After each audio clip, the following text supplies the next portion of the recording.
The most useful piece of advice that I try and hold onto and remind myself before I write my plays, particularly because I write a lot of community plays, a lot of my work is with community groups rather than main stage work, although I do that as well, is that one of losing your research, of not letting it, and not being seduced into revealing all these wonderful things that you've found as you've been doing your reading.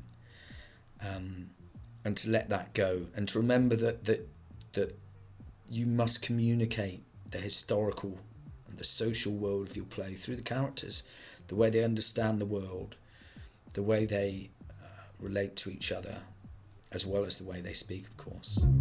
So the absolute best advice I've received about writing a play, and it's advice that I constantly need to remind myself about because I am terrible for it, is to remember that the first draft is the first draft. It doesn't need to be good. It doesn't even need to be okay. It can be absolutely terrible. But all you need to do is just get it out of your head and onto the page. Get from the start of the story to the end of the story. Include everything that you think needs to be in this play.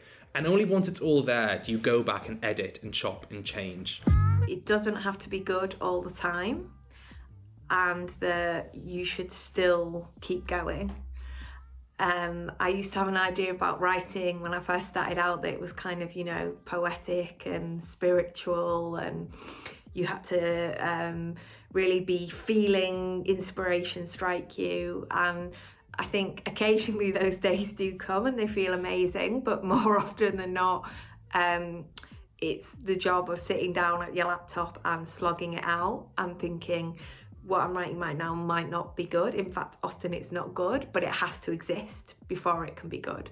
So it's a job and a craft that you push through, and just because it doesn't feel like it's instantly working, it doesn't mean that it's not worth keeping going. It just means that, like anything, you're going to go back and get better and make it better. The most helpful advice I've received about writing a play: invest in the emotional truth of your characters.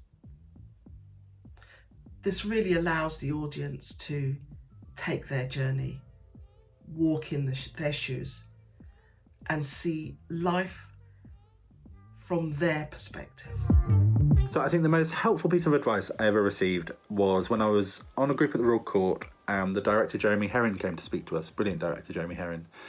And he said to us, always think that you're writing a series of plays. And this is really useful advice because it means that you don't feel as though you have to throw the kitchen sink into the thing that you're writing there and then. That if you have, say, a bit of text that you completely love, but it doesn't quite fit the play, you can just save it for the next one. And I found that really liberating. I found that really useful, and it meant that that I was only ever focused on what was useful for that play, and writing that I was really attached to, I could just save for later. A piece of advice that I received recently that I found really, really useful was from a writer who said that they write 5 pages of something just for themselves that they really want to write every single day. And it could be less than 5 pages, but it absolutely can never be more than 5 pages.